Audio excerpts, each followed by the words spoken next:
Bagi teman-teman yang belum follow Instagram saya, silakan di follow karena di Instagram saya sering melakukan tanya jawab untuk follower melalui video. Kemudian Instagram juga saya sering bagi ataupun upload foto video tentang kesehatan. Nah, untuk teman-teman yang belum follow, silakan follow karena di Instagram juga saya sering bagi-bagi rezeki untuk teman-teman semua.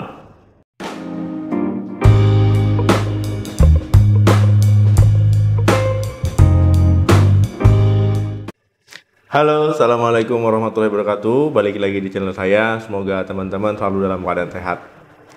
Teman-teman pernah mengalami perut kembung? Kalau seandainya teman-teman pernah mengalami perut kembung, apa sih yang teman-teman lakukan untuk meredakan gejala perut kembung? Nah, jadi perut kembung ini adalah penumpukan gas di saluran pencernaan, ya bisa di lambung, bisa di usus. Nah, perut kembung ini bisa disebabkan dari luar dan juga bisa disebabkan dari dalam. Faktor dari dalam itu karena produksi gas berlebih. Kalau seandainya dari luar, itu adalah udara yang masuk ke saluran pencernaan. Pada video kali ini kita akan membahas cara mengatasi perut kembung. Jadi ada beberapa cara yang bisa teman-teman lakukan di rumah untuk meredakan keluhan perut kembung. Di antaranya yang pertama adalah memilih jenis makanan. Jadi teman-teman harus tahu dulu ya, ada beberapa makanan yang memang bisa menyebabkan perut kembung. Di antaranya yang pertama adalah makanan berlemak, kemudian makanan bersantan, kemudian makanan-makanan yang terlalu manis ya, coklat ataupun sebagainya. Kemudian susu ataupun produk olahan susu. Kemudian juga minuman bersoda ataupun juga sayuran ya, paling umum adalah sayuran kol. Jadi teman-teman harus mengurangi jumlah konsumsi makanan ataupun minuman yang bisa menyebabkan perut kembung. Yang kedua, kompres air hangat. Ya, dengan cara teman-teman mengompres air hangat, ini bisa mengendurkan otot-otot di sekitar perut ya, supaya tidak tegang. Kemudian juga bisa memperlancar peredaran darah di sekitar ulu hati ataupun perut. Nah, kemudian caranya bagaimana? Ya, caranya gampang ya, tinggal ambil air hangat, kemudian diaduk ya, diperas ya, kemudian dikompreskan ya sekitar 10 sampai 15 menit. Ataupun teman-teman bisa pakai botol ya, botol kompres yang diisi air hangat ya, kemudian langsung dilapisin kain ya, kemudian dikompres di bagian perut. Nah, ini bisa teman-teman lakukan ya, supaya untuk meredakan keluhan perut kembung. Yang ketiga, buang gas dan juga sendawa. Nah, jadi teman-teman buang gas dan juga sendawa ini merupakan cara yang alami untuk mengeluarkan kelebihan gas ya, ataupun kelebihan angin di pencernaan kita. Jadi kalau teman-teman terasa buang gas ya, jangan dibiasakan ditahan-tahan. Tapi juga harus diketahui ya, jangan buang gas di keramaian ya, nanti bisa jadi musibah orang banyak. Jadi buang gas, kalau ada kesempatan buang gas jangan ditahan-tahan. Ataupun teman-teman ada terasa mau buang gas ya, langsung aja cari tempat yang aman, nyaman ya, langsung di situ. Kemudian juga sendawa.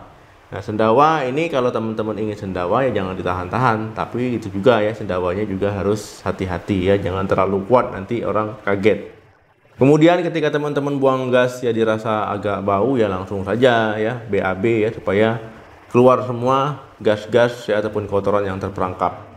Yang keempat, aktif bergerak. Ketika teman-teman perutnya tidak nyaman, begah, kembung ya, jangan sampai teman-teman duduk ya, nyaman rebahan ya, tidur baring-baring ya, usahakan tetap aktif bergerak, berjalan ataupun berolahraga ringan ya, sekitar 10 sampai 15 menit. Kenapa dok perlu aktif bergerak? Ya, supaya otot-otot yang tegang menjadi lebih kendur. Kemudian juga dengan olahraga ataupun aktivitas ini bisa memperlancar ya, memperbaiki pergerakan dinding usus. Nah, jadi teman-teman kalau kembung, kalau tidak nyaman di perut ya, begah ya, jangan malah tidur-tiduran baring ya. Jadi usahakan tetap aktif bergerak. Yang kelima, hindari asap rokok. Baik asap rokok ataupun merokok secara langsung memang tidak disarankan. Ketika teman-teman kembung, teman-teman masih merokok, ini akan memperburuk kondisi perut kembungnya, karena kan asap ya, asap dihisap ya.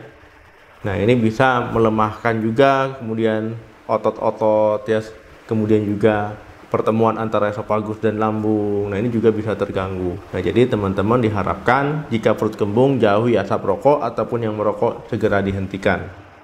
Yang keenam, makan secara perlahan. Nah, teman-teman ketika makan jangan buru-buru, jangan mau cepat selesai ya. Usahakan punya ya 30 sampai 33 kali ya, supaya makanan itu hancur ya, makanan hancur, dan juga kalau makan buru-buru biasanya ada udara yang ikut terperangkap dan juga tertelan. Nah, kalau ini dibiarkan ataupun dibiasakan terus-menerus, ya perut bisa kembung. Kemudian usahakan juga kalau makan jangan sambil berbicara ataupun bercerita ataupun ngobrol ya.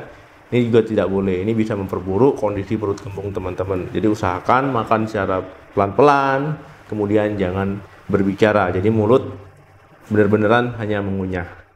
Yang ketujuh, minuman bersoda. Nah, teman-teman, minuman bersoda memang sangat enak sekali ya, sangat bikin nyaman sekali, apalagi kalau teman-teman makan ya kemudian baru minum minuman bersoda. Jadi minuman bersoda ataupun minuman berkarbonasi ini ya memang tidak disarankan ya. Yang sehat pun juga tidak disarankan, apalagi yang memiliki keluhan perut kembung. Nah, kenapa? Ya jelas ya, minuman berkarbonasi ataupun bersoda ini kan minuman bergas. Kalau diminum ya perut akan bergas ya. Jadi di situ udara akan semakin banyak terperangkap. Nah, kemudian minuman bersoda juga biasanya mengandung pemanis buatan. Ini juga bisa memperburuk kondisi teman-teman ya. Jadi disarankan untuk minum air putih saja. Kenapa dok minum air putih? Ya karena memang sehat ya. Yang kedelapan, mengatur porsi makan. Teman-teman, daripada teman-teman makan satu kali, misalkan siang ya sampai kenyang, sampai sakit perut, perut begah, mau gerak susah ya, malah jadi kembung ya. Lebih baik teman-teman yang tadinya makan 3 kali sehari itu diatur porsi makannya bisa 5 ataupun 6 kali sehari. Jadi makannya dikit dan juga lebih sering.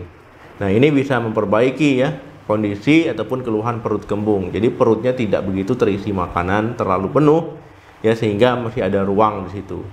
Nah, jadi teman-teman daripada makan besar 3 kali sehari, lebih baik dengan porsi yang sama tapi dibagi-bagi jumlahnya menjadi 5 ataupun 6 kali sehari. Yang ke-9, menggunakan herbal. Nah, jadi untuk mengatasi perut kembung, teman-teman juga bisa menggunakan bahan-bahan herbal ya, seperti peppermint, kemudian chamomile, adas manis, kunyit, kemudian ketumbar. Nah, kalau seandainya chamomile dan peppermint biasanya ada yang berbentuk teh. Nah, ini kan enak nih sambil minum teh dan juga bisa mengatasi perut kembung. Kemudian kalau bahan lain yaitu rempah-rempah bisa teman-teman gunakan sebagai tambahan dalam makanan ya, dalam mengolah makanan ya, seperti ketumbar tadi, adas manis ataupun kunyit. Yang ke-10, mengatasi masalah kesehatannya. Nah, ketika teman-teman sudah mencoba beberapa tips tadi tapi masih saja perutnya kembung, kemudian ada keluhan lain, ya sebaiknya memang harus diperiksakan ke dokter untuk mengatasi masalah kesehatan yang mendasarinya ya. Jadi kalau seandainya mendasarinya sudah hilang ya masalah kesehatannya, ya mudah-mudahan keluhan perut kembungnya tidak ada lagi. Apalagi kalau seandainya keluhan perut kembung teman-teman sudah berlangsung terlalu lama ya, bahkan sampai berminggu-minggu ataupun berbulan-bulan. Jadi kalau seandainya teman-teman ke dokter, nanti pasti akan dilakukan anamnesa, pemeriksaan fisik, pemeriksaan penunjang, dan juga nanti akan diberikan terapi yang tepat sesuai dengan keluhan dan juga penyakit teman-teman. Jadi jangan ragu-ragu ya. Oke teman-teman, itu tadi 10 tips bagaimana cara mengatasi perut kembung. Jadi memang ada beberapa cara yang bisa teman-teman coba di rumah ya. Jadi tidak menggunakan bahan-bahan yang terlalu repot ya. Sangat mudah sekali. Semoga bermanfaat. Jangan lupa like dan share video ini sebanyak-banyaknya.